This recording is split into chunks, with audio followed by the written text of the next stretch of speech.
has right now, right? Who is this guy, and why am I going to even listen to him? Who is he? So just real quick, I don't want to spend too much time on me. My name is Michael Crane, Mike. I'm a nationally certified school psychologist. There's my credentials, got my BA in Boulder. Go Buffs, but my son actually went to CSU, so Buffs, Rams, I'm good either way.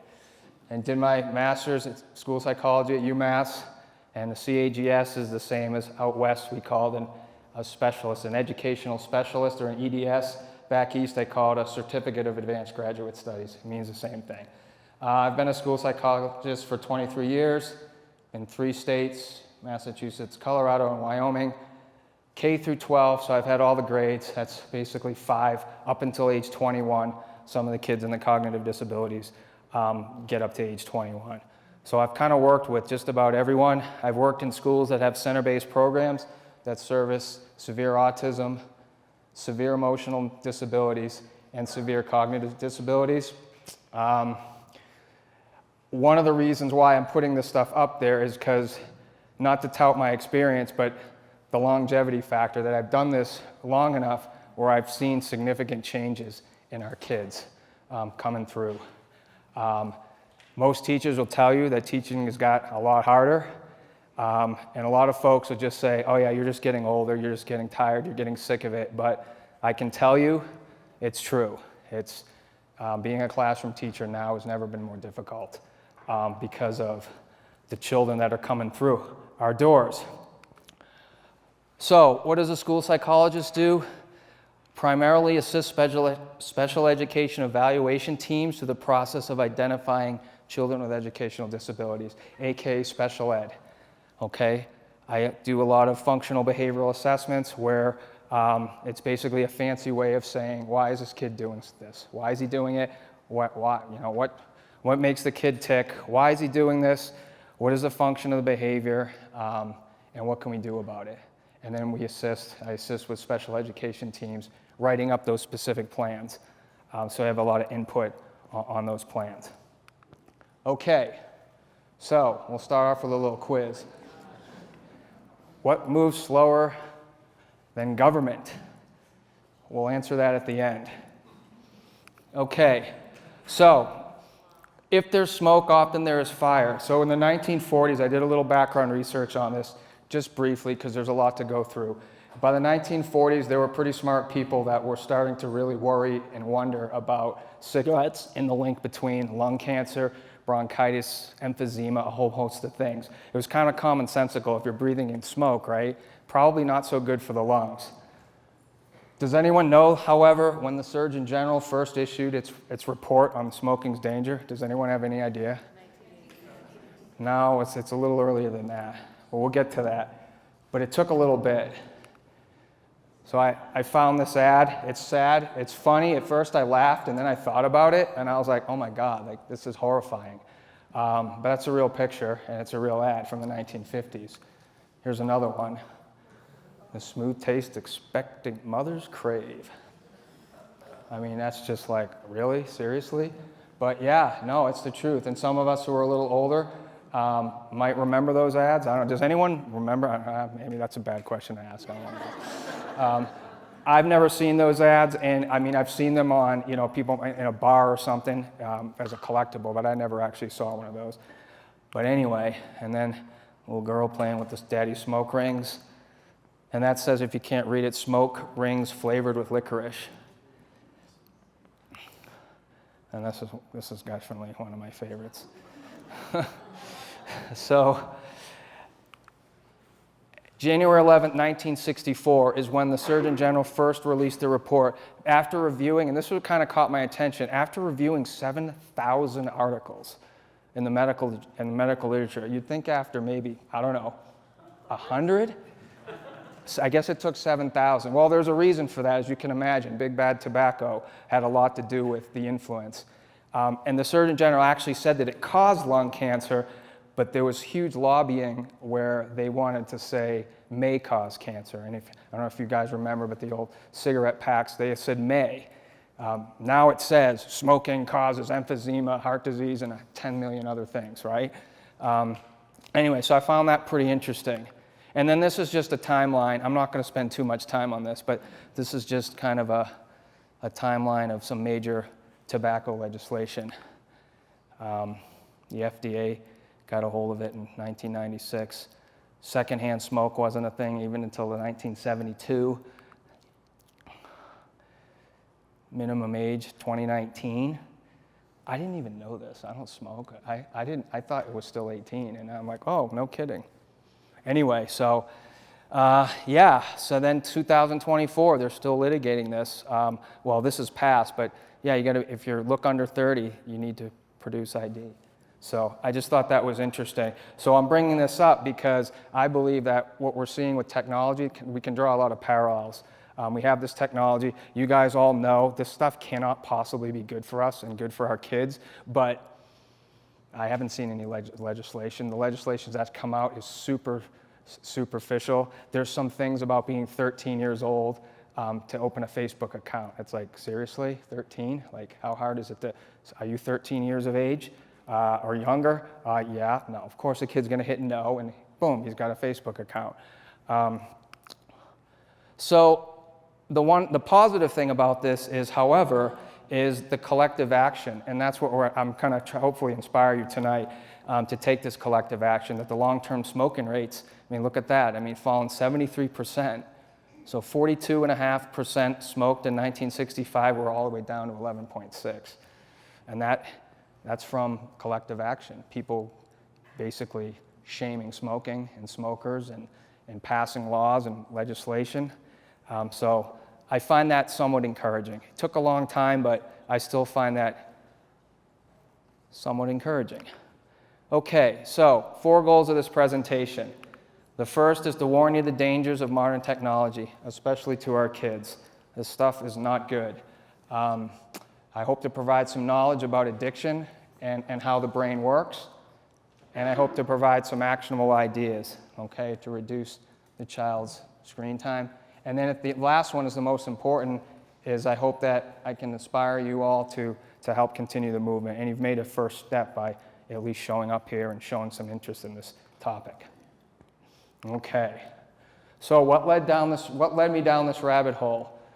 As I stated before, I started noticing a significant rise in severe behavior and emotional symptomology in younger and younger kids with relatively conventional family backgrounds. Ruling out the typicals, right? The typical factors. Explosion of autism, ADHD, and significant executive function dysfunction. We're going to get into executive function because really that's the key to all of this. And if you're messing with executive function, you don't want to do that. So what I was seeing, and that's my word, this amalgamation of autism, sensory issues, sensory sensitivities, accompanied with this significant executive function dysfunction. Is what I was seeing. Like it's not necessarily autism, it's not necessarily emotional disability, it's not necessarily some sensory, it's kind of this like weird, again, this amalgamation of all these different things. And I kind of was like, what is this? A lot of conversation with colleagues. I've attended several conferences, again, talking about how the job just keeps getting more and more difficult because the kid's getting more severe, younger and younger. And then I just started reading books about the seismic changes in our youth. So we have, there are many others, but we certainly have Mr. Jobs and Mr. Zuckerberg to thank. Steve Jobs, of course, invented the smartphone, or the iPhone came out around 2007, but it didn't quite reach mass adoption until 2010. And then, of course, Mr. Zuckerberg with Facebook and Instagram and all that. Not sure if you guys know about the Facebook files. I'm not going to get into it, but pretty interesting stuff, basically, that Facebook knew some of the dangers and they did next to nothing to do anything about it.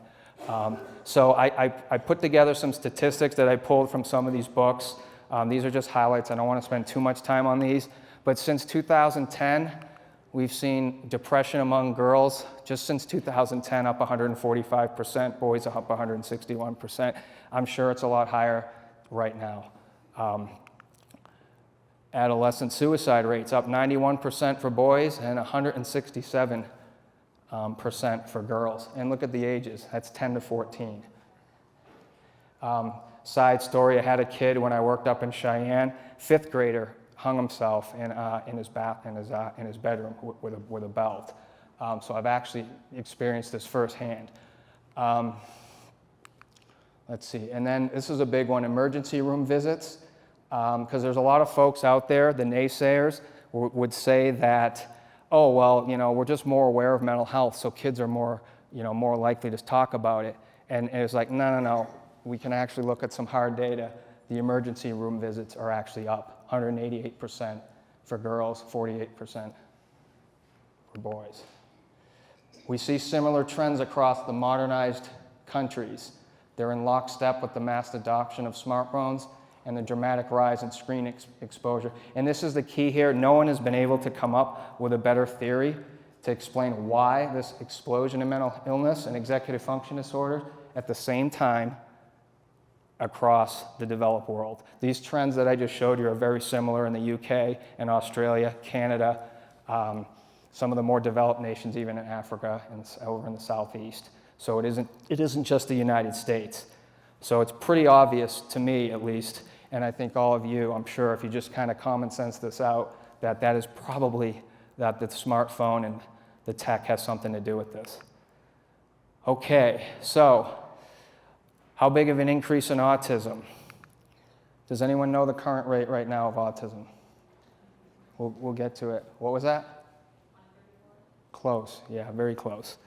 Yeah, so here's the trends in autism. In 2000, it was 1 in 50, or 150, and then in 2008, we jump up to 1 in 88, 1 in 54 in 2014, and today, it's close to 1 in 34, 1 in 36, which is just mind-boggling in my opinion, but it might even be higher in Fort Collins because this is a super saturated tech market. You see higher incidence in Silicon Valley, out in Boston area and Cambridge by MIT, and you see in Colorado Tech Center, Fort Collins falls into that area. So I'm not sure exactly what the rate is in Fort Collins. I suspect it's actually probably a little bit higher. Interestingly enough, the Amish community, I poked around a little bit on this, and I found anywhere from 0 that it doesn't exist, which I find hard to believe. You got to have someone. To 1 in 271. So we got 1 in 36, and in the Amish community, let's just say 1 in 271. I don't know, but it seems to be a big difference. The Amish folks, for whatever reason, are not getting autism like everyone else. Could be the lack of technology, but that isn't 100% proven. ADHD. Attention deficit hyperactivity. Everyone in this room, I'm sure, knows someone that has ADHD, maybe have it themselves, or a child of theirs has it. It's a cluster of symptoms characterized by underdevelopment of the prefrontal cortex. That primarily impacts executive functioning. And we're going to get into executive functioning, what that is. So ADHD symptoms, being able to sit still, constantly fidgeting, being unable to concentrate, physical movement, excessive talking, being unable to wait their turn, act without thinking, interrupting conversations, literal or no sense of danger. Sounds like the ideal child to have in a classroom. Try having 10 of those in a classroom, or 5 or 6 even. And then we got inattentiveness, short attention span, careless mistakes, forgetful, unable to stick to tasks that are tedious or time-consuming, and appear unable to listen or carry out instructions, constantly changing activity or tasks, or having difficulty organizing tasks. 7 million kids, 11.4% of the population, age 13 to 17. That's a lot of kids. That is a lot of kids. Mr. Schaefer probably knows this. So it's the population of Colorado is around 5 million or so, right? So we've got an extra 2 million if they were all children that all have ADHD. That is a lot of children. I started thinking about that. And then just in 2002, this article here mentions that an additional 1 million kids received it. So from 2016 to 2022, we added 1 million kids with ADHD. And there's a lot of folks, I've talked to people, and they'll say, Mike, is there really, is it just that everyone has ADHD now, or are they just overdiagnosing? Are they overprescribing the medications? I think there might be a little bit of that, but when you work in a school, you see it and you're like, I don't know. We definitely seem to have a lot of kids that have this symptomology. So I don't necessarily think it's overly prescribed or overly diagnosed. So executive functioning. I'm going to make a big deal about this because executive functioning is basically really what makes us human in a lot of ways. It's the command center of the human brain. It's the brain's higher order. Think of it as the CEO. It's also, you can think of it, I've heard other folks talk about it as being the brain's braking system. It basically curbs you from doing things that you shouldn't do, or focuses energy. So think about working in the professional world, or any job for that matter, where you lack these skills. Planning, executing tasks, right? Actually getting things done, organizing, focusing. Sometimes I've seen this goal-directed persistence, and able to set a goal and then work towards it. That's an executive function skill, and not everyone can do it. Regulating and controlling emotions, that can be problematic if you're at a job, right? You can't control your emotions. How about controlling impulses, right? Multitasking and time management. So basically, if these areas of the brain are not working properly, you're not going to be the most productive member of society, whether you're an adult or a kid. So anything that might impact executive functioning kind of gets my attention, whether it's something in the water, whether it's air, whether it's whatever it is. If someone says, hey, this might affect this executive functioning, I'm going to pay real close attention. And as you'll see, technology impacts executive functioning pretty much like no other. So real quick, I had this slide. So a lot of ADHD is treated with stimulants. And the reason I'm bringing this up is because it talks about dopamine, and dopamine is vital to addiction, the addiction pathway. So what stimulants do, they tend to calm kids by working through different neurotransmitters in the brain, primarily dopamine and norepinephrine. And this is thought to help kids concentrate and reduce impulsive behavior. You need to have a certain amount of dopamine and norepinephrine in between nerve cells. This gets a little into the weeds. But if those chemicals are off, then things can go awry in the brain. So the stimulant medication is thought to help level out dopamine and norepinephrine levels. So dopamine helps support memory, motivation, and learning. And then a lot of people believe that inadequate dopamine in the brain makes activities less rewarding and therefore less motivating, which can cause distraction, hyperactivity. And again, dopamine, we're going to come back to dopamine because that is crucial to the addiction process. And make no mistake, this technology is extremely addictive and it's designed to be addicting. Okay, so through all this, and this is just kind of the warm-up, the kids I was and continue to work with who have the most significant executive impairment, and this has been true for the last at least 10 years, almost always. I mean, it literally, it's just about every time. It's going to be some sort of electronic media obsession. And so I just want to play this quick little video clip here. Let me see here.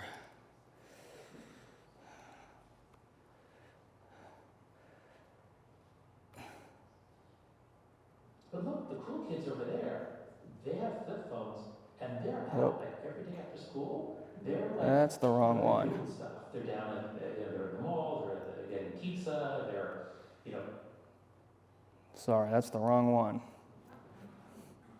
Same guy though. So what we're talking about really is civilizational collapse. So we're not going to burn the technology. We need to delay it. We can't be raising kids on this stuff. This stuff is not suitable for children. For 12, 13, 14, 15-year-olds? No. Just get rid of all of it. What we're doing to kids in preventing them from developing executive function is going to hurt them for the rest of their lives. So I think we will see a permanent effect on Gen Z. That's a tragedy. Oh, this is the greatest destruction of human capital in human history. Jonathan, hi. It has been. All right. So that kind of took me back a little bit when he said it's the largest destruction of human capital. Yeah, let that sink in. No, I just got, if I can figure out how to do this. Sorry. All right.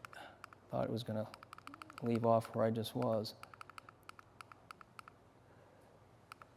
Okay, so like I said, the kids that I worked with and I see have the biggest executive function problems tend to be addicted to electronic media. So, electronic screen syndrome. This is a term coined by this woman here, Victoria Dunkley. She's an MD. She wrote this very influential book. This is probably the best book that I've read on the matter, because she actually works with kids. She's not like a professor up in the ivory tower. She actually works with kids. And she kind of coined this term. Basically, she came to the same conclusions that I did about seeing these kids with this significant executive impairment that didn't necessarily fit the mold of true autism or true ADHD, but kind of that amalgamation. So electronic screen syndrome, again, it comes out of that book. It's not technically recognized as its own disorder, but anecdotal reports, and this is also, I added this, that certain brains are definitely more vulnerable to the impacts of technology. And that's going to be a big take-home message to this presentation, is that if your child, or you know a child, and they have allergies, food sensitivities, they've got sensory issues, they tend to be emotionally volatile, they're kind of on the fringe there. Those kids have what we call very sensitive brains, and so they're going to be more sensitive to environmental toxins. And so the screens impact kids, what we think, they impact the kids in different ways. So some kids can play a lot of video games and be just fine. Other kids, it seems like it really sets them off. So, and we're going to get into that a little bit here.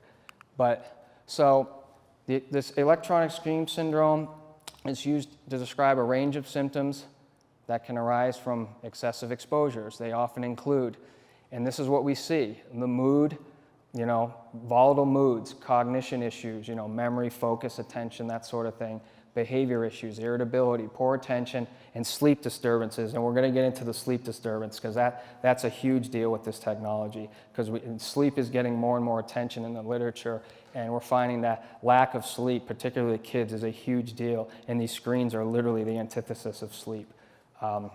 So what Dr. Dunkley thinks, and what I think, and what a lot of others folks, is that what happens is these screens, they hyper-arouse the nervous system. They basically amp up the nervous system, and that leads to symptoms that can mimic some of these psychiatric and neurological disorders.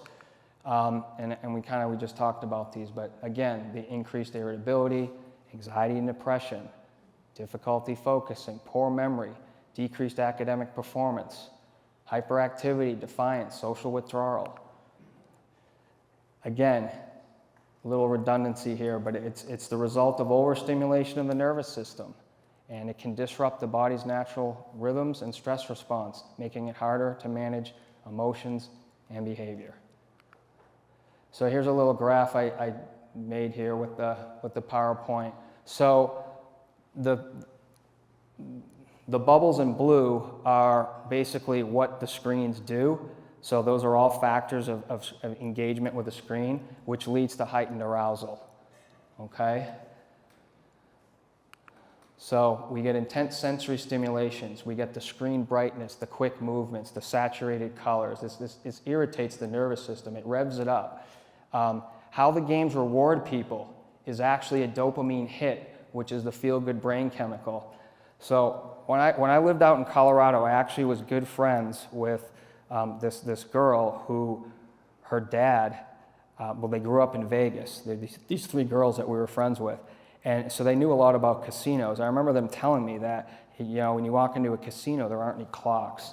And they make these elaborate mazes so it's hard to get out of. Supposedly they pump in oxygen into the vents to keep you awake. But she told me that, and I thought that's interesting. And then fast forward, when I started taking classes on neuroanatomy and brain science and addiction, I was told that certain professors had mentioned that when they design casinos, they have some of the smartest behaviorists designing casinos.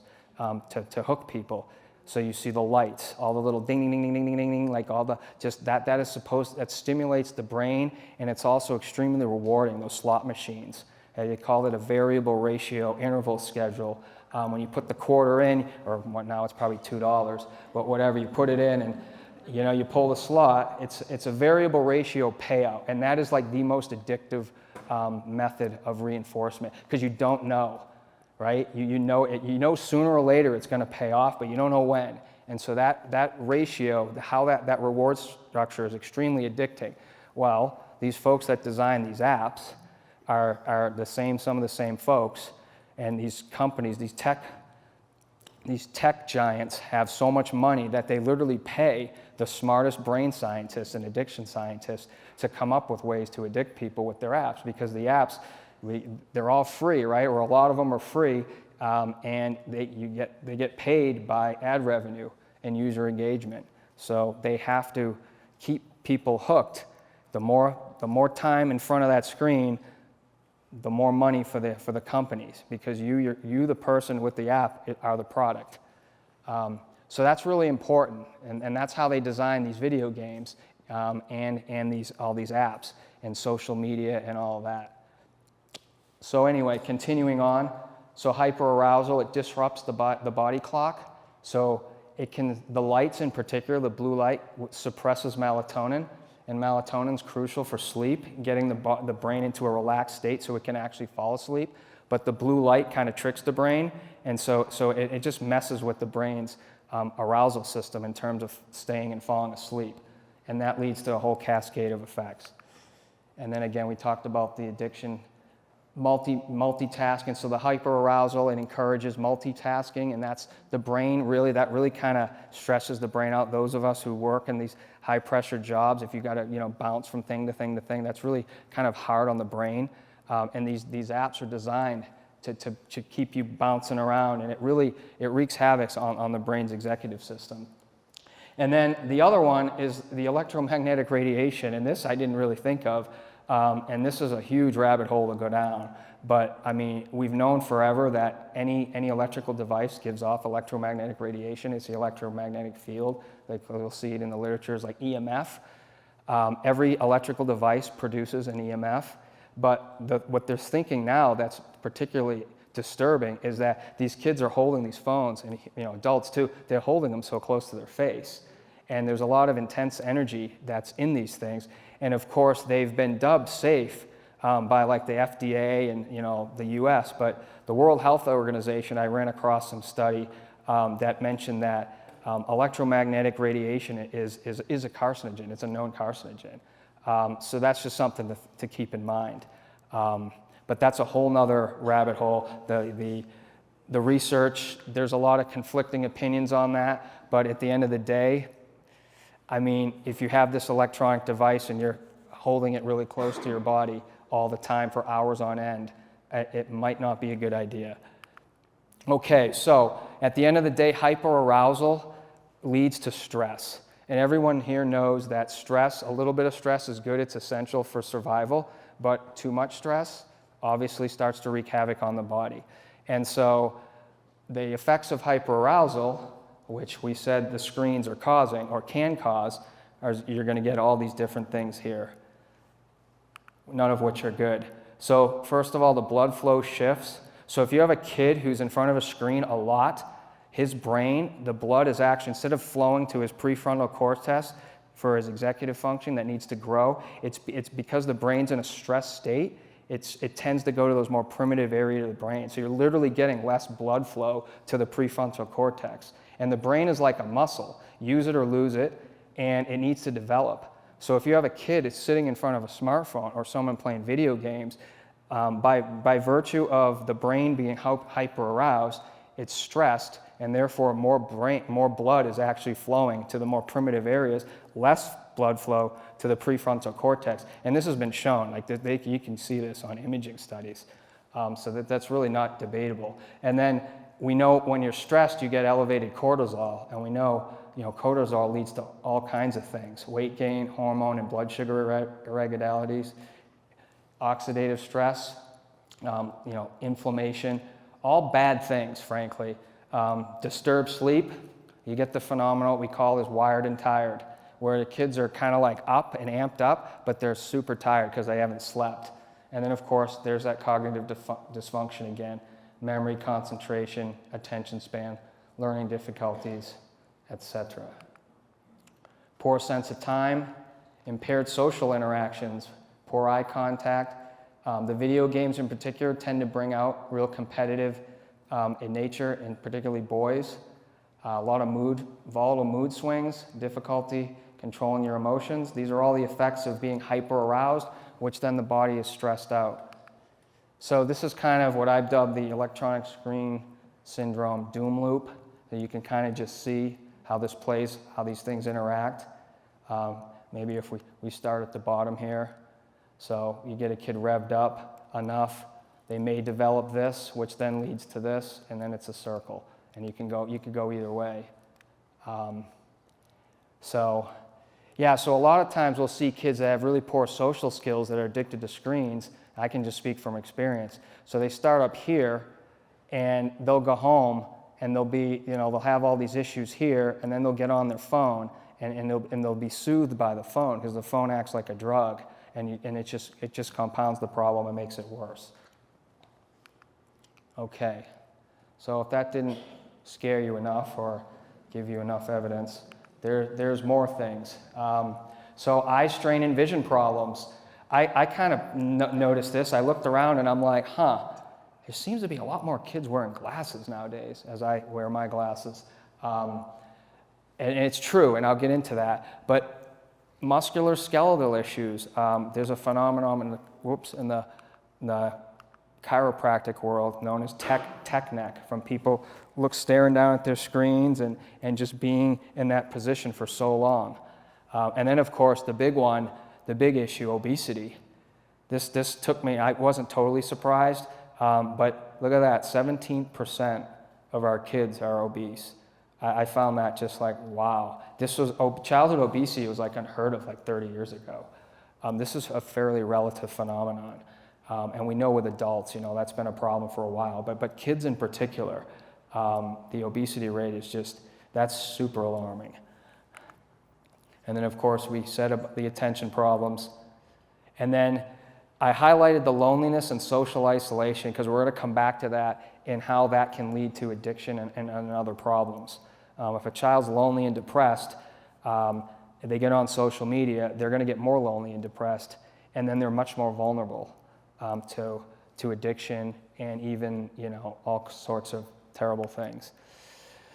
Sleep disruption, particularly if you're in bed with a phone, can interfere with sleep patterns. Again, we talked about that suppression of melatonin, mental health issues. We talked about those high anxiety and depression rates.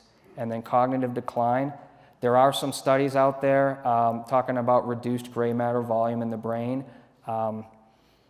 That's up for discussion or up for debate, but there are a few studies here and there that are trending in that direction.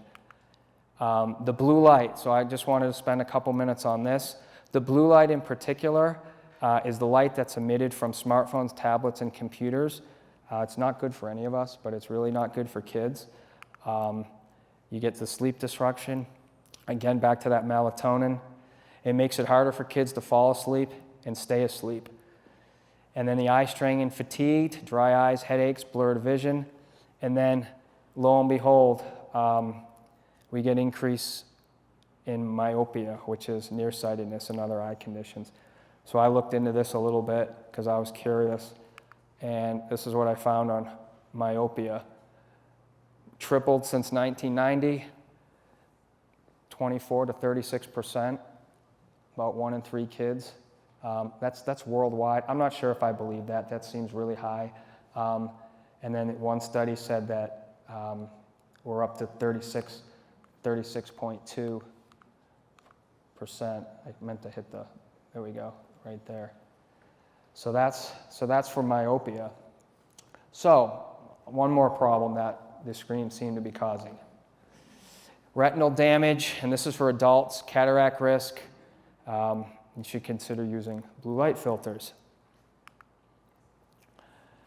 Electromagnetic field exposure, again, this is a big topic that I don't really know too much about, but it's kind of piqued my interest, and it makes me wonder about Wi-Fi and exposure to Wi-Fi and all of that. Okay, how are we doing on time? All right, we're good. So addiction, I wanted to spend a little bit of time on addiction because I think that this is a really important piece, because there are people out there that will say that, you know, video games really aren't addictive, and this technology, you know, I'm not addicted to my phone, and it's like, I don't know about that. See how long you can go without it. But addiction is real, and I'm going to try to hopefully explain why it can be. So this comes out of this book that I highly recommend. It's called Glow Kids. The guy who wrote it, Nicholas Carderas, he's a renowned addiction expert. He actually consults with the military, the U.S. Department of Defense. And I was reading through it. I read the whole book, but it was a while ago. And I remember one of the facts that was in there was that one of the generals or whatever came up to him and asked him that, hey, we've got a real problem in the military. And he was like, well, what was that? And he says, we're getting a lot of our young kids, particularly the Marines, because they can't do drugs and alcohol, because that's frowned upon in the military, get you thrown out, obviously. So the kids are turning to video games, particularly like Call of Duty, those types of video games.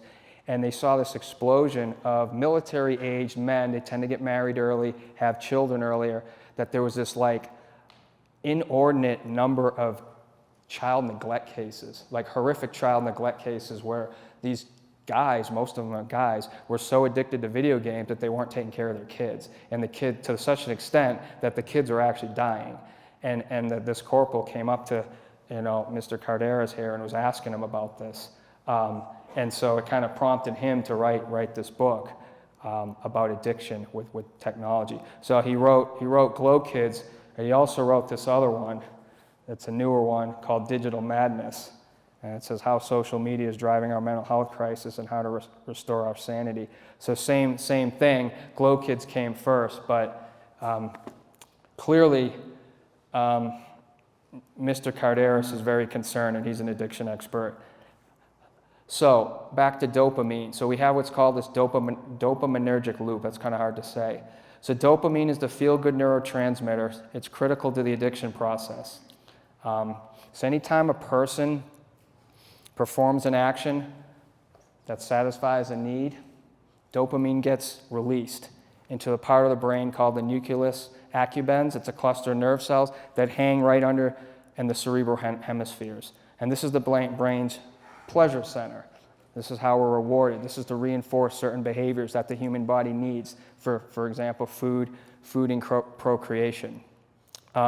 Any behavior or substance that activates this pathway is said to be dopaminergic. So that's an important point here when it comes to addiction. So any type of dopaminergic behavior will increase dopamine so that this dopamine reward pathway gets activated. And then hence it then tells the brain, hey, I like that, we need to keep doing that to get that dopamine reward. So and this is typically through food and procreation, but what addictive drugs do or addictive behaviors do, they shortcut this process, because usually we're talking about procuring food, and so it might take a hunter or gatherer a long time to figure out what exactly they did to get the prey to do what they needed it to do so they could take the animal down and then eat it. What these behaviors do and what these drugs do is they short circuit that. So what they found, and they've done this again through MRI imaging, is that when someone eats a craving food, we see the dopamine level spike by up to 50%. Cocaine, it's up to 350%, and meth, it's a whopping 1,200%. So basically, methamphetamine will increase your dopamine level 1,200% of the time. So that's going to obviously create a super addicting response set from the body. So there was some scientists that looked at video games and how much dopamine was released, and they said it was 100% increase. But the caveat was this was in the 1990s when video games were quite boring compared to what they are now. So it doesn't take a rocket scientist to think, well, if cocaine's doing 350%, 1990s video games are doing 100%, I'm guessing it's probably close to this, maybe a little less. But the bottom line is, playing these video games is super reinforcing and super dopaminergic. And you see it. You see it with kids who play a ton of video games. They don't stop. They'll play them hours on end. Again, like the general in the Army was so concerned about, to the point where fathers are neglecting their kids. And some of the, those are extreme examples, but they're out there.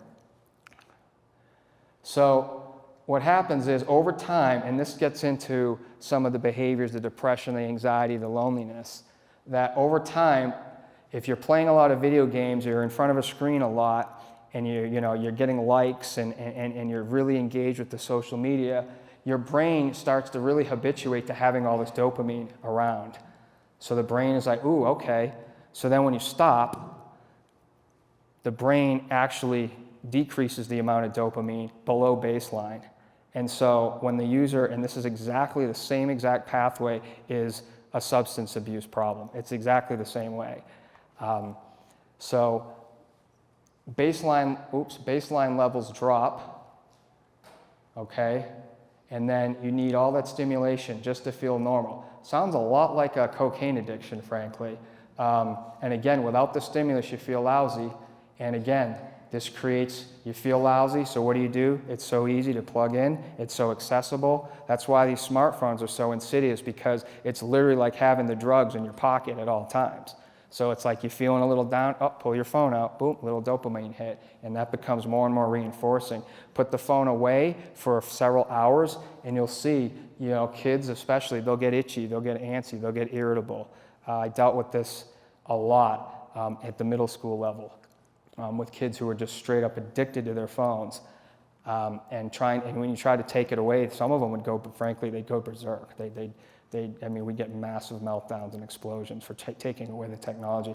I know some folks maybe in here, we don't have to, reveal yourselves or whatnot, but if a kid is really addicted to his video games, try taking those games away. Try taking the controller away and watch what happens. And I bet you'll see all kinds of things that you probably won't want to talk about, because it's not good. Okay, so how addictive are video games? This comes from the Call of Duty series manufactured in themselves, and I think that came out of Glow Kids, but this blew me away. 25 billion total hours that they feel that kids have spent. This is just in Call of Duty, the series. 2.85 million years. And I just put that up there. Talk about a waste of human capital, huh? Wow, I was like, whoa. But that's what the Call of Duty folks are saying.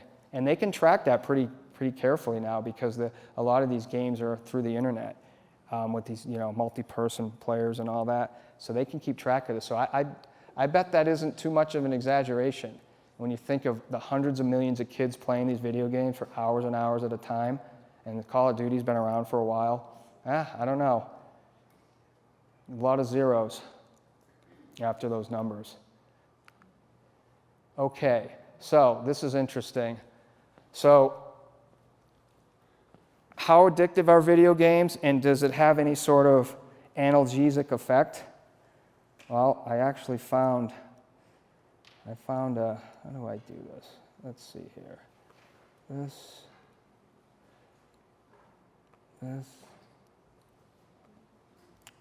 I found this very interesting. This is a hard one, man. Try to get them all. Can you get them all? This is no ordinary video game. This is Snow World, a virtual reality game that helps manage the pain of burn patients while they undergo wound care. I think other people will kind of like it too. It was developed by two University of Washington researchers, psychology professor David Patterson There's still a lot of work to be done. and Hunter Hoffman, Why isn't director that of the Virtual projecting? Reality Research Center at the Human Photonics Lab. You have a strong sense of being present in the virtual world. I don't know why it's not projecting. It's quite calming and soothing, and it's the opposite of fire. That's the key. It's one of the best technologies that we know that can really capture a lot of attention. When a patient's going through a painful procedure, and they find themselves immersed in the virtual world, snow world, there's just less attention to focus on their pain. Patterson and Hoffman were introduced by a mutual friend who thought Hoffman's virtual reality work could complement Patterson's research of pain management. The result was Snow World, which has helped hundreds of patients across the country, including Max Dantzler. I liked it a lot because I am a gamer myself. Dantzler was seriously burned while camping when he fell asleep next to his campfire. He awoke to find his boot on fire. Wound care used to be an excruciating procedure for all burn patients. But during Dantzler's 3 weeks at Harborview Medical Center, Snow World helped block much of the pain. Looking at your burns being worked on is kind of anxiety provoking to begin with. So the fact that the VR system blocks your view, we have found helps them concentrate their attention. Really, they have no choice. We do have some patients that will go in the virtual world and they'll be totally oblivious that the nurses are working on them, and they'll finish up and they'll come out of snow world and they say, "Have you started yet?" This one just uses a smartphone. Hoffman believes that new, lower-priced virtual reality goggles will make Snow World accessible to more medical facilities and their patients. This virtual reality used in medical centers is one of the best examples of how University of Washington can take cutting-edge technology and hard science that's in one part of the campus and go across the street almost the same day and reduce patient suffering. The sky's the limit as far as developing worlds, and we're really at the tip of the iceberg. Not sure why that didn't, I'm not sure why we didn't get video, but at least you could hear it. So that was virtual reality. But interestingly enough, I actually have an anecdote to this. A good friend of mine I play hockey with, he lost his leg maybe 3 or 4 years ago. Drunk driver hit him on his motorcycle and he lost his leg. Obviously tragic. And I mentioned that I was doing this presentation, and I came across this research on using virtual reality or video games even so to reduce pain. And he said, he goes, he can't work now, so he's out on disability. And he goes, that's probably the best painkiller. I just sit and I play my video games, and it really takes the pain away. And it says, he's got severe phantom injury pain on his leg. Because I asked him, I was like, is this just a bunch of, is this hokey? And he goes, no, man, it's for real. I play video games, and it's like, I just sit there and veg out, and it works better than my pain medicine. So the point of this, of course, is that the video games are quite intoxicating, they are addicting, and they work the same way as morphine. I just thought that was something to think about. So again, this was these two guys that we just heard, and again, I don't know why the video didn't play, but these two guys, Patterson and Hoffman, they developed this video game, and the military is using it. And then the brain imaging studies have later actually confirmed that they can actually see the impact in the brain. So it's not just like a placebo effect sort of thing. Okay, now this was I found this interesting. So has anyone heard of B.F. Skinner? He's a famous behaviorist. If you took like general psychology, you probably remember Skinner boxes, rats and all that, right? Well, what B.F. Skinner did is he wanted to prove how addicting, and I believe he used morphine, but they've used other drugs, like cocaine, methamphetamine, and they put them in a box. And basically the rats got so addicted to the medication that they preferred the drug than food, to the point where they starved themselves and they died. And everyone's like, wow, these drugs are really addicting. But this gentleman here, this Bruce Alexander, he's a thinking man, and he said, you know what, I get it, but why is it then if the rats all die, because it's like 100%, you put a rat in a cage, expose them to the drugs, they will die eventually because they will substitute their food cravings for the substance. And he's like, well, why doesn't everyone who uses these drugs become addictive? And this is true. I mean, right? Not everyone that has a glass of wine becomes an alcoholic. Not everyone that goes to Vegas or Blackhawk and plays the slots is a gambling addict, right? not everyone that plays video games is an addictive addict, right? So what he found, and I find this really interesting, he set up this thing called, of course they use rats, he set up a rat utopia. So these rats had open space, they had all kinds of stimulating activities, and they made it co-ed. Turns out rats like to procreate. And so they did this. And what this gentleman found was that basically the rats that were in the cages, because he wanted the control group, they all got addicted. But the ones in Rat Park, they did not. And I thought that's really interesting. And so there's definitely a psychosocial factor going on here in the addiction process. And this is why I come back to the video games and the social media, kind of this doom loop of reinforcing itself, where the social media and the video games, we know over time causes loneliness and isolation, which then leads to a predisposition towards addiction. And so again, this is pretty telling. Now, of course, folks wondered, well, does this apply to humans? And so I read some literature that talked about that there were some studies from the Native Americans where their culture was preserved and kept intact versus cultures that were totally wiped out. And what they found was that where the tribes still had connection to their old heritage and their old ways, they tended to be less lonely, less hopeless, and there was less addiction in those Indian communities. And so the conclusion was, again, this isolation and lack of human connection does lead to loneliness and despair and feeling trapped. And this is exactly some of the language that we're seeing in a lot of these self-reports of younger kids today. When we say like, I feel like my life is getting worse and worse. I feel hopeless. I feel that things are, not going to be better.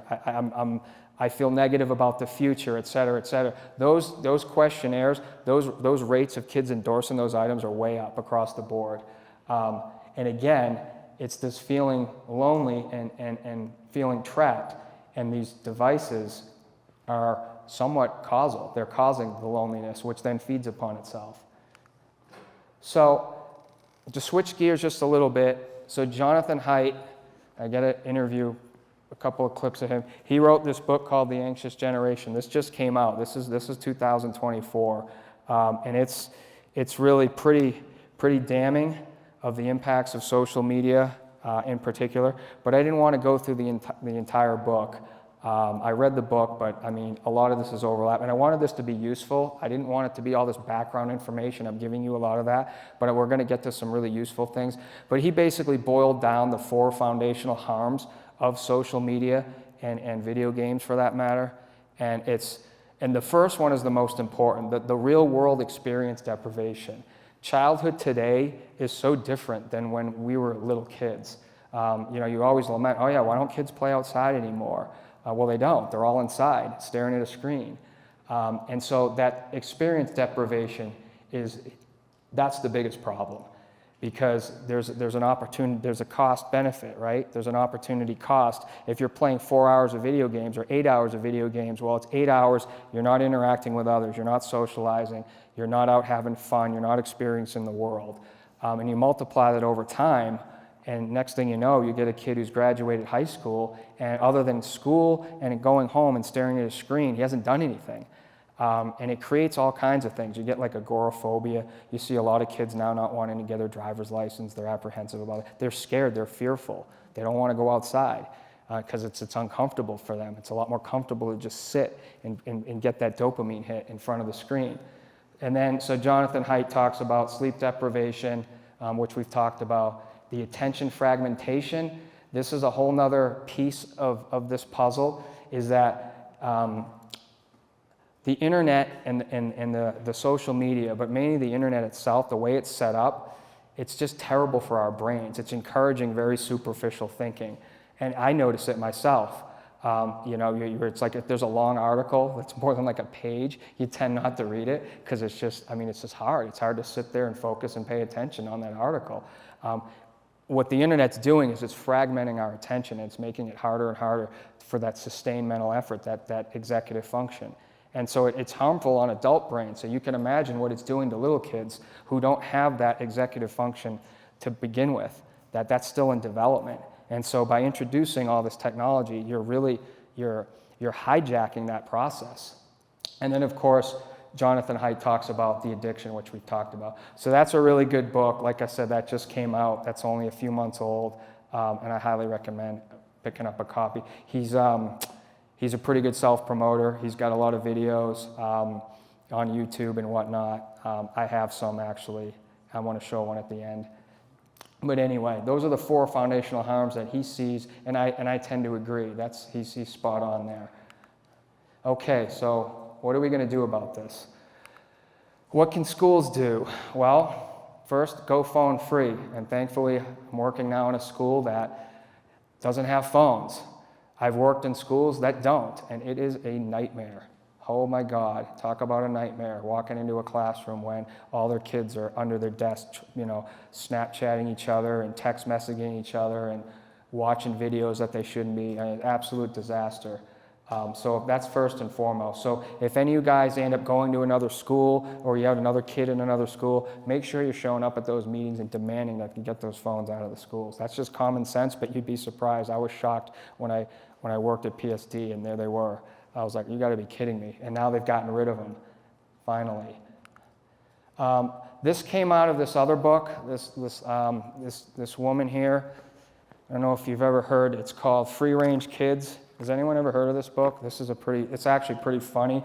This woman, Lenore Skenazy, she was, I forget the year, but she basically had the audacity to let like her 8 or 9-year-old on the subway in New York, and she got basically Child Protective Services came, and it was this big thing. And she was so upset about it that she basically wrote like an op-ed piece and just, excoriating like current society, and we've become helicopter parents, and I'm just trying to give my kids some real world experience, et cetera, et cetera. Anyway, this is a really good book. It makes you think about what we allow our kids to do and what we allow them not to do. And Jonathan Haidt in his book makes the point that we've become super concerned and paranoid almost about kids' exposure to the outside world, while at the same time we've been extremely lax and neglectful on what are kids exposed to the online world. So we think when our kids are inside, they're actually safe. They're safer. Ooh, they're not outside. The boogeyman isn't going to come and kidnap my child. But statistically speaking, the odds of a child getting harmed outside, particularly being kidnapped, which is every parent's worst nightmare, is just tiny. It's tiny. Whereas the odds of your child becoming addicted, whether it's to video games, social media, or even pornography, is astronomical. I mean, hardcore pornography is like 3 clicks away if parents aren't careful. So I thought that was interesting. But anyway, so in schools, she encourages, and I think this is a great idea, to have teachers give the kids the following homework assignment, and this is for parents too. Ask the child to do something they've never done before, completely on their own, of course with approval, and then have them share out the experience in class. So a lot of examples were given, like, they cooked a meal by themselves, or maybe they walked to the store by themselves and got mom some milk and brought it back. They went, they took their bike and went to the store. These are, for like 8 or 9-year-olds, which some of us would be like, no way. But if you think about when we were kids, I don't know about you, but when I was 8 and 9, I wasn't in the house. I was outside playing with my buddies, playing cops and robbers and guns and, playing football and, riding my bike and all kinds of things. And kids just don't do that anymore. So I thought that was a cool little thing to do, that maybe teach some of the teachers that are in this room could maybe, we could get some traction with that. Recess, more of it, less supervised. The big one's the less supervision. And I had a perfect example. It was just the other day, a kid came up to me, and the kids were playing soccer, and there were like 4 different soccer balls going on. So it was a pretty chaotic soccer game. And this kid was really upset that there were 4 balls going, and he literally came up to the teacher and wanted the teacher to solve the problem. And the teacher was going to solve the problem, and I was like, stand back. No, let them figure it out. So I looked at the young boy and I said, hey, I said, why don't you, I said, you gotta go figure it out. I go, why don't you, maybe you can get some groups to agree. Maybe you can divide the groups up. I gave him some ideas, and sure enough, he went back out and, he started talking and saying, hey, you guys play over there, and it was great to see. But we need more of that. And I know we're also scared of getting sued, but recess, more of it, less supervised. And then I found this picture that I thought was kind of funny. So there's today's playground, right? The bubble wrap, like it's virtually impossible to get hurt on that playground. Although I know it happens, but compared to a playground like this, which, I actually, when I read Lenore's book, and I thought a lot of these things through, I said, you know what, I would love to see that. I think that would be awesome. Looks like it'd be a lot less expensive too than those really expensive play structures, right? These things, those are way expensive. My wife used to run a daycare. Holy God, to get a hold of some of that sticky, that foam, what do you call it, the shaved tires and whatnot, that stuff's outrageous. Let the kid fall and, get a cut or a bruise, So I don't know. I mean, these are things that maybe being an innovative school we can think about. I might support it. I don't know. I'd be out there, and I don't know what the medical bills, but when you look at that, like all kidding aside, when you look at that playground, there's so much more going on there. The kids have to engage their brains so much more because nothing there is really exciting. You have to put it together to make it exciting. And that's what play is all about, and we're taking that away from our kids by just having them sit in front of a screen all day or have everything super structured. But kids need free time to go out and develop. That's how their brains develop. That's how they figure out how to negotiate and problem solve and work with each other without adults.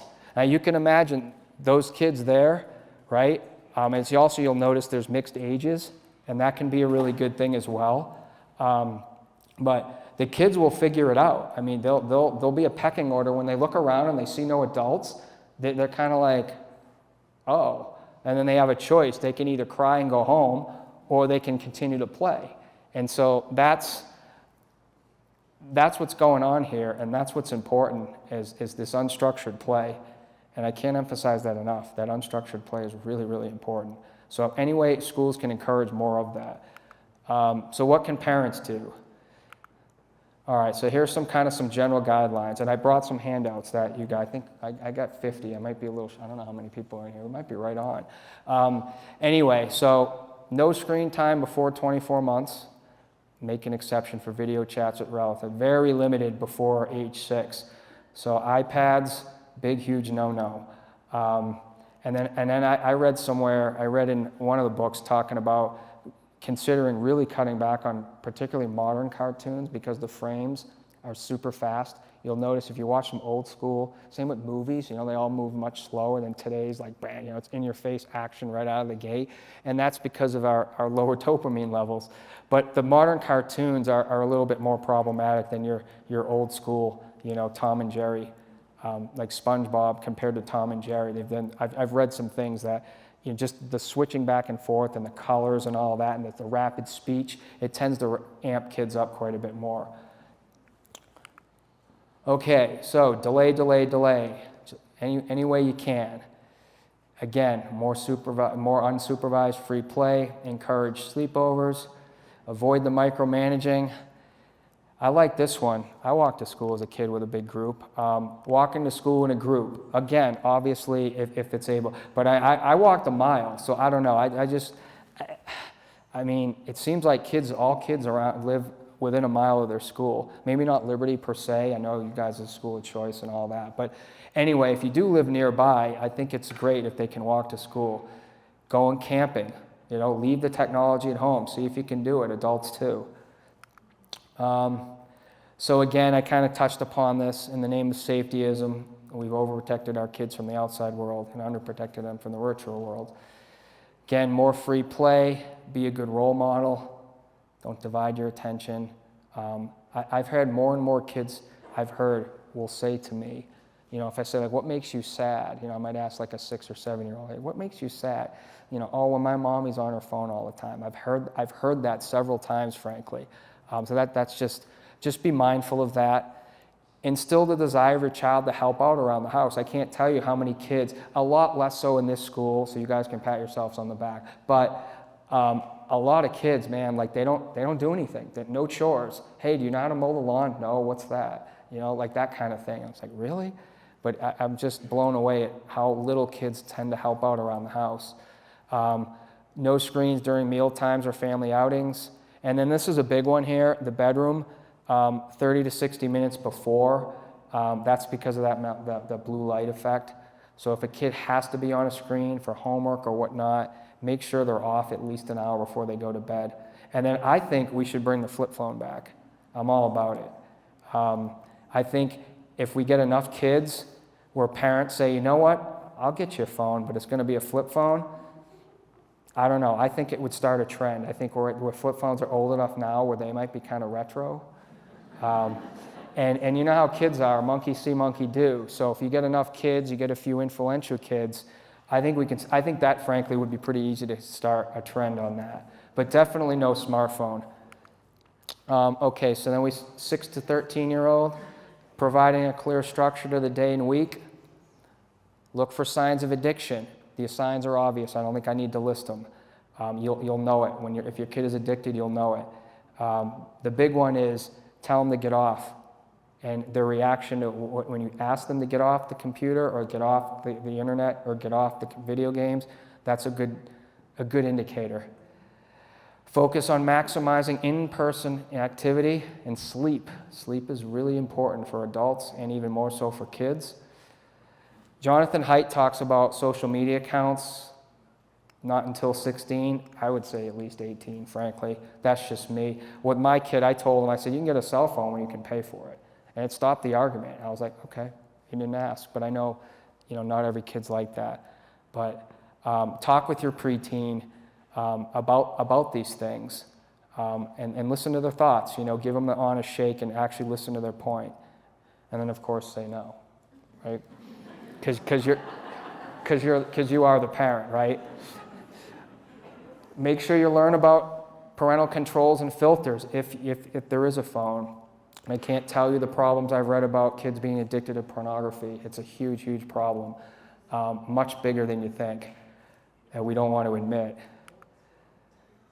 Okay, start letting your kids out of sight without being able to reach you. After school is for free play. Set aside a time for homework after. So I think that's important that we have kids, we set aside after school time for free play. And this is one of those things, and Jonathan Haidt talks about it in the closing remarks I'm going to make about how we can start a movement. Because if a handful of parents, you start talking to your neighbors and you start letting your kids out, more and more parents are going to be like, hey, all right, Johnny's outside, Timmy's outside, Gabriella's outside, all right, get outside. Because there are kids to actually play with. Let's see, find a sleepover camp. Again, these are just some generic suggestions. And make sure that summer camp has no technology. I remember when I was up in Cheyenne, we went to the Teton Science School, and this would have been in like 2009, 10, right when the smartphone was reaching that critical mass. And that was a rule. The kids could not bring their technology, and they freaked out about it. But those kids for 3 days when they were up in Jackson and when we came back, they were like new kids. It was really it was stunning to see. In 3 days' time of being away from their parents and not being able to have their phones, and when they came back, just in 3 days, it was like they had matured 6 to 8 months. It was wild. I saw it from my own. It was pretty cool. But anyway, if any kind of summer outing or camp, I can't encourage that enough. Again, let's see, encourage, this is for older kids, make them get their driver's license. Encourage them to hang out somewhere other than home or school. Encourage them to get a job. Even better if it entails, nurturing and leading others. Kids need that.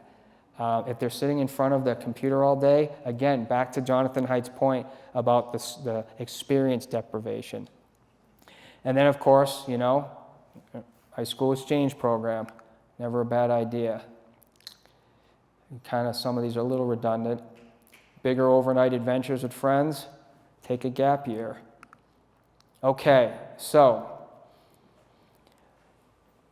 as I mentioned before, Victoria Dunkley's book here, this whole book, Reset Your Child's Brain, it's a 4-week plan to end meltdown, raise grades, and boost social skills by reversing the effects of electronic screen time. So she prescribes an electronic fast.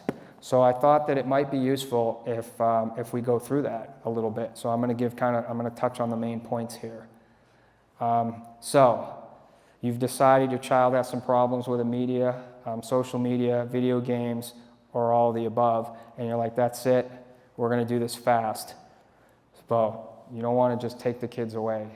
Do not just take the technology away. Sure, you can do that, but there's a better way, a more measured approach, because if you pull it right away, the kid's going to resent you, and you're probably going to get a lot of things broken, because they will freak out if they are addictive to the technology. So the overall theme here, it's a fast is a fast, so 4 to 6 weeks, no screens, and the idea is that this is going to kind of reset the nervous system. And again, I'm taking this out of that book that I just showed you. So the first week, we're basically going to just talk about the first week. So you got to plan ahead for this. So you want to define the problem. Why am I doing this reset in the first place? Write it down. List and prioritize problem areas. And I'm going to show you an example. So you want to look at the emotional, behavioral, school-related, social, and physical. You don't have to do this. This is just a suggested way to do it. Then identify the top 3 most problematic behaviors, and then you're going to measure and obtain baseline data. All right, that's an awful lot. Let's see what that actually looks like.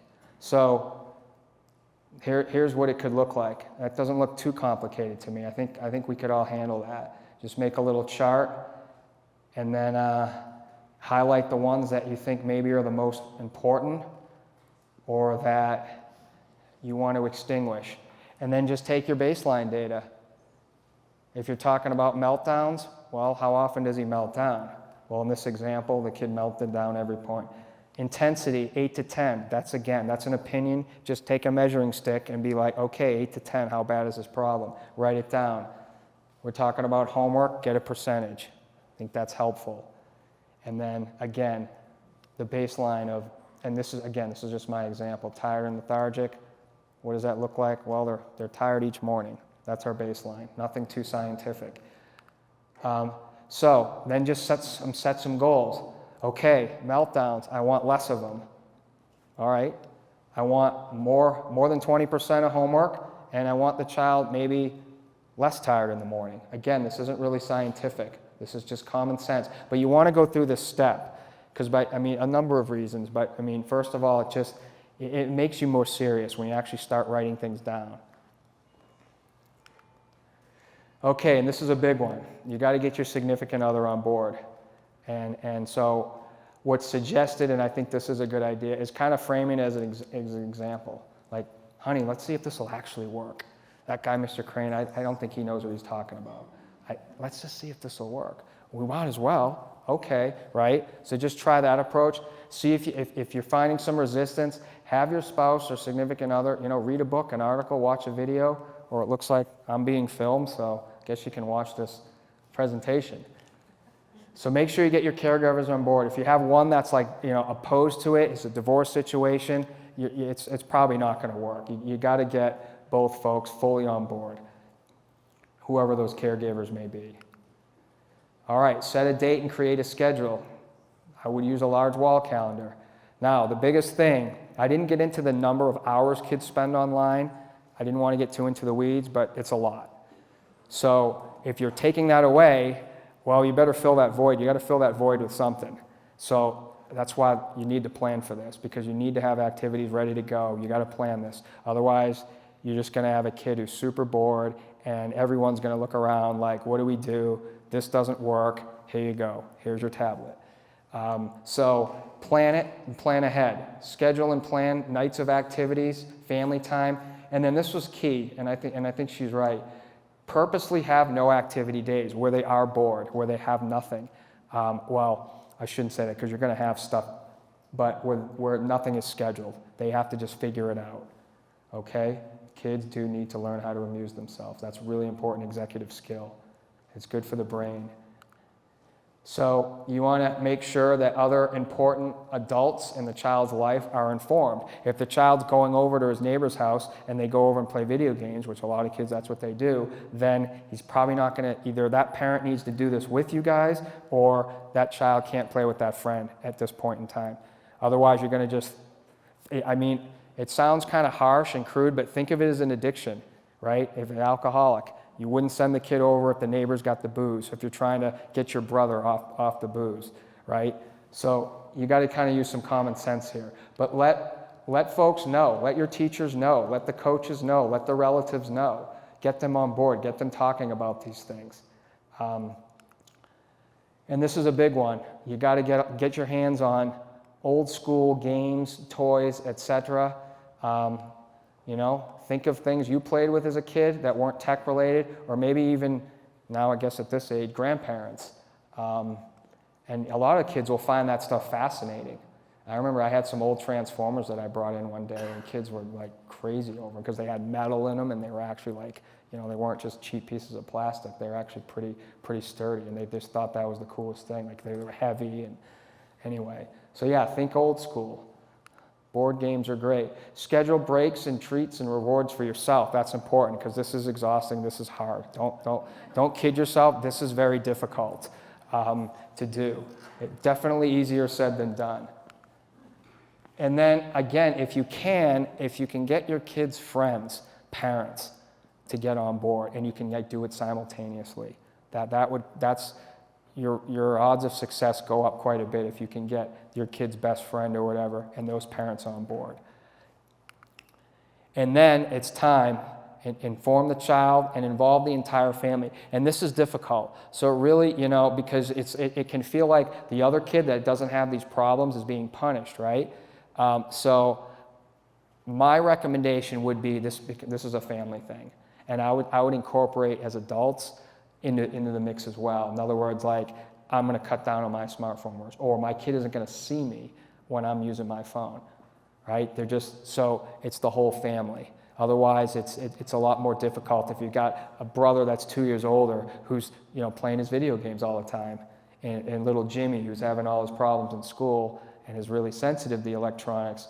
So think that one through, but I would recommend the entire family. Because this stuff, if it's not impacting your child, it's still not good for them. And this is a big one, the screen sweep, where you need to go through, and I mean everywhere. And I'll just tell a story here. I had a girl a few years ago, as a middle school age girl, and she was so addicted to phones, and I pleaded with the aunt to get her off, and the aunt just wouldn't because she was afraid because the kid would get really violent with police involvement and all that, all over the screen. So if anyone doubts they're addicting, I'll tell you, it's definitely not. They certainly are. And this girl, finally, I convinced this aunt, and she took the screen away, and the kid freaked out, but she started coming to school, and it was within a week, I noticed a massive change, and I called her. I said, hey, did you actually get rid of the phones? And she goes, yeah, actually I did. And it was like a week later, we reverted back. And I called the mom, and I'm like, you caved, didn't you? And she was like, no, I didn't, Mr. Crane, I swear I didn't. I said, huh. Well, I saw her with a device. Where did she get it? And I pulled the girl aside and I asked her. And she said that it was an old phone that her mom had. And this was ancient. It was a really old phone. It was still a smartphone, though. And it didn't have a battery. So I went on Amazon and I bought a battery. And I put a battery in. And she told me all this. And she had the phone in school. So again, you'll know if your child is addicted because you'll see behaviors like that. But the point is, all of them, and check under the bed, under the mattress, box spring, because kids will hide these things. They are addicting. And so you just need to make sure that every single one of them you can account for, because chances are you're the one that bought them, so you know. So, you know, make sure you get rid of all of them. And then again, you know, develop your mission statement. Commit to this for at least 4 weeks and understand this will be extremely difficult. And initially, again, your child's behavior will increase dramatically, and it can vary from a day to several days to maybe up to a week, but after a week you should see a pretty significant decrease in the behavior. But you just got to be prepared for it. Just understand that it'll be hard. And then again, I just wrote this here, you know, not that you need me to remind you, but anyway, you know, take control of your family, take control of your household, take control of your kids, in this regard, of course. Okay, I've got some other screen time alternatives. So here, we've got some outdoor adventures, hike, picnics, local parks, nature walks, games, puzzles. Board games are great, maybe a challenging puzzle. Do-it-yourself projects, painting, drawing, crafts, cooking and baking. A lot of kids really enjoy being in the kitchen. Reading together, gardening, sports, physical activities, science experiments, forts, storytelling and acting. Again, these are to fill those voids when they're not in front of their screen. Sounds like a lot of work, huh? So I found this here. I thought this was somewhat helpful. You know, once tech maybe gets back into the child's life, you know, just monitoring and living the jump tech, no toxic technology. And conclusion, again, I think, you know, sometimes the solution to our problems are right in front of us.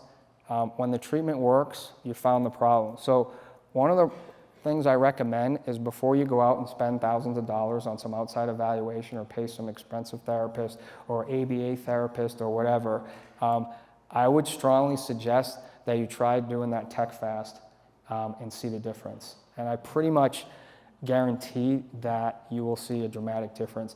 Dr. Dunkley claims up to 80 to 90% of her patients, and she treated over 500 of them when they did the fast, and she was able to kind of confirm that they were actually doing it for that length of time. She saw 80 to 90% improvement with nearly all of her kids. So, what moves slower than government? We're still waiting.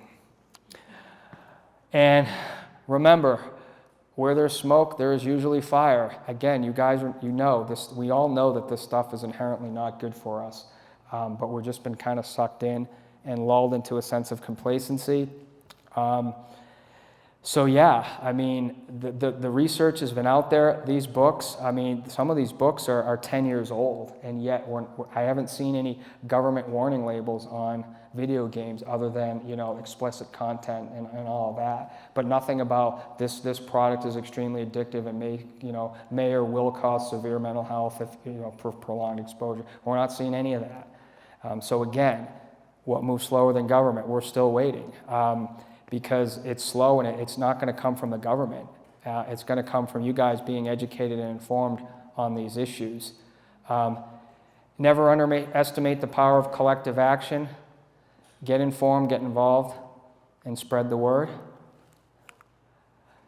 I left some resources. I've got a couple of handouts, and I'll pass these out. Thank you very much.